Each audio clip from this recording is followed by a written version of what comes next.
I don't think, yeah, I think great. Yeah, I think a person can see you now. Great. All right. Hi, everyone. My name is Gabor Brody, and I'm excited to present some joint work with Roman Feynman on the development of communicative reference.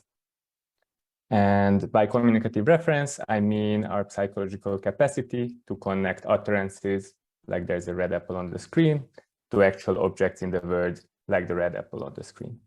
And this is an enormous topic, and I want to start by highlighting a fundamental divide that exists between different fields of cognitive science in how they approach this problem.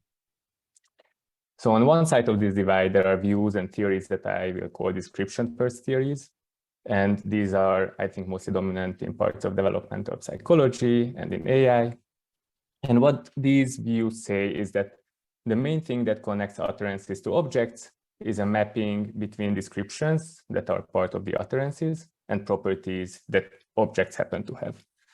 So in our example, the descriptions red and apple can get mapped to object properties like redness or being an apple. And this mapping will provide the listener with the correct reference. On the other side of the divide, there are views that I'm going to call grammar-first theories, and these mostly originate from linguistic semantics and computational linguistics.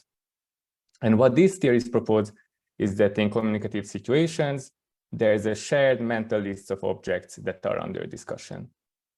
Then, what object is referred to is established through somehow manipulating this list, mostly by using grammatical tools.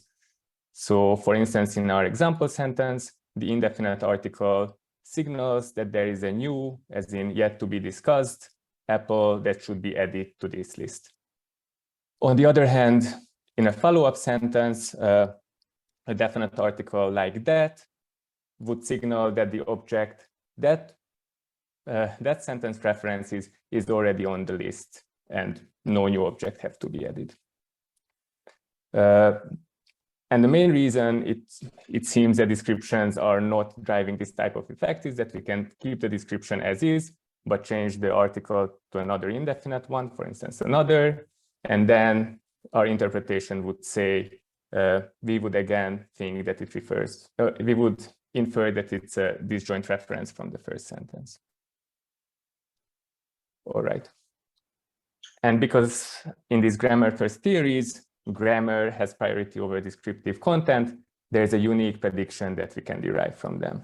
And that prediction is that they are able to support what I'm going to call false descriptions. And to get an idea of what I mean by false description, imagine going out with some friends and meeting this person who's on the picture. And you might say something like, look, there's a guy there with a big hat. And imagine later that day meeting the very same person, but now without the hat. What I mean by false description is that it would be completely okay to refer to this individual by saying something like, hey, it's the guy with the big hat.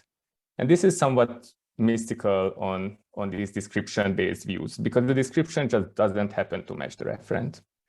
On the other hand, grammar-based views have a natural advantage here, because if reference is first and foremost about manipulating that mental list of things that we talk about, the utterance does give some very good information about the referent. Using the definite article already implies that the referent that we are discussing is already on this list, basically. All right. So what did we do? We aim to empirically test the predictions of these two theories in the development of referent identification. And in particular, we were trying to home in on the divergent predictions when it comes to false descriptions. So we were interested in the role of descriptions and function words in referent identifications and how this interact with false descriptions. To probe these questions, we developed a reference selection paradigm, and I'm going to walk you through it. So in every trial, we presented three objects that was a shelf, and two of those three objects belong to the same category, and one of them belongs to another one. We had two discourse participants, Piglet and Tiger, and they are going to make the final request, and they are going to have the conversation for the trial. So Piglet after arrival just introduces the situation, and then a crucial thing happens.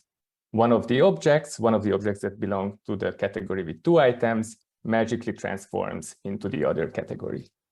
And after this, Piglet narrates this event by saying something like, wow, magical, a hammer has turned into a rocket.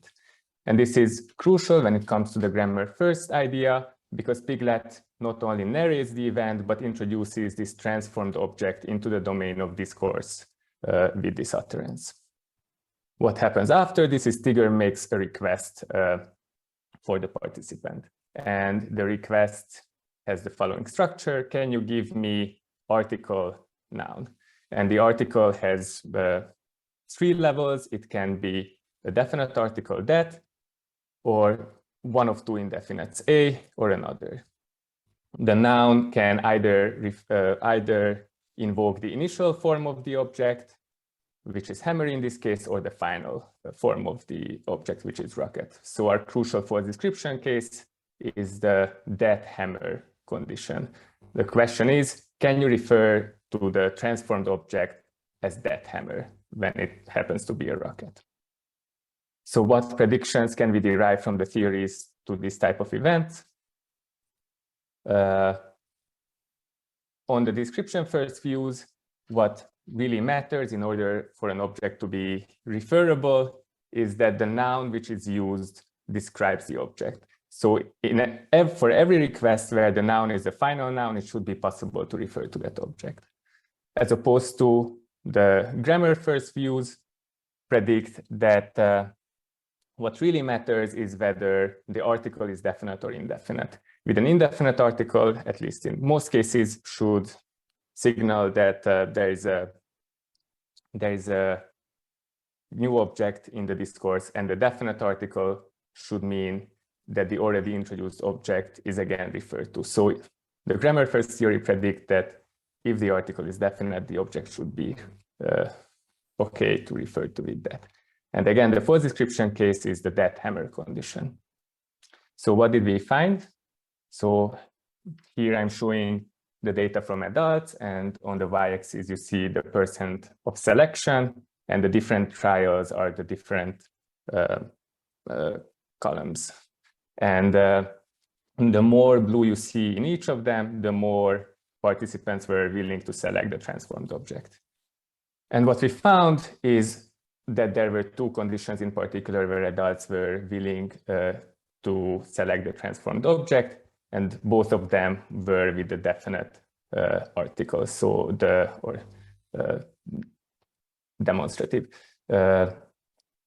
One of them was the that initial, and the other is the that final noun condition. If you look at children, we see a radically different pattern. Here it seems that much more line in the description first views, they selected the transformed object in whichever condition where the final noun was used and not the initial noun. We found some effect of article between the definite and the 2 indefinites, but it wasn't a statistically very strong effect. All right. In our crucial condition where we compared the false description cases, we found that children and adults couldn't be more separate. Adults are okay with it and children are not. So what are the possible sources of this non-adult behavior? We considered 3 options. The first one, the most straightforward one, is that there's just a general or a genuine description bias for children, unlike for adults. The second option is that children just happen to not master these articles that we used enough. So they don't even have a chance to prioritize grammatical information because they lack the articles. And the third option is that children have trouble with what is called in the literature dual naming. So this is a term I have yet to introduce. It refers to these well-established findings that in a variety of referential tasks, children don't like if a single object is being referred to under different nouns. So they don't like if a rabbit is called both a rabbit and a bunny, or a rabbit and an animal, etc. So this is the third option that we considered. So in experiment 3, we went after this question, with a study design that was quite similar to the first two experiments, but we used different nouns. So in one condition, we used no descriptions. So it was, can you give that one or another one, or can you give one? Or we used a superordinate noun, which was toy. And this allowed us to ask two questions. The first question was whether children can differentiate indefinite from definite if there are no descriptions. So can we find some more robust effect of understanding the articles? If we can, then it's not an issue with the articles. The second main question was whether they are going to avoid the transformed object in the superordinate condition when the noun toy is used. Because if yes, then it might indeed be the case that the issue is not that children don't want a false description. The issue is that children want the best possible description, and anything else, they are just going to go for a distractor. So here you can see the results for that condition.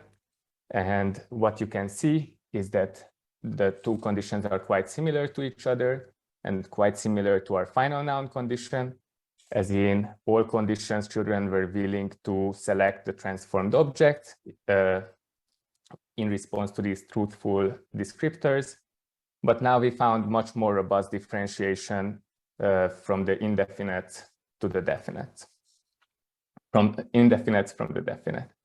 And what this implies to us is that children, in fact, can encode the distinction between the articles. So probably it's not just an issue, they don't just have some issue with the articles here. And second, that children do accept multiple labels for the same object as long as those labels are true. So it doesn't seem to be the case that they have an issue with dual labeling or dual naming. And what this leaves us with is that the most likely case is that they do have a genuine description bias. So to summarize, we found that adults prioritize grammatical information, but children prioritize descriptive content in their reference selection. And this was especially true and especially striking in the case of false descriptions.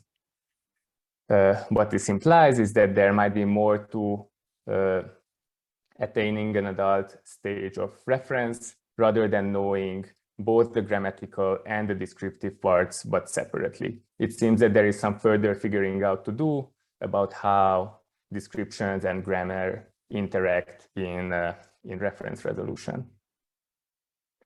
And with that, I want to thank you for your attention, all the participating families, everyone who helped with data collection and coding, and all the members of the Brown Language and Thought Lab.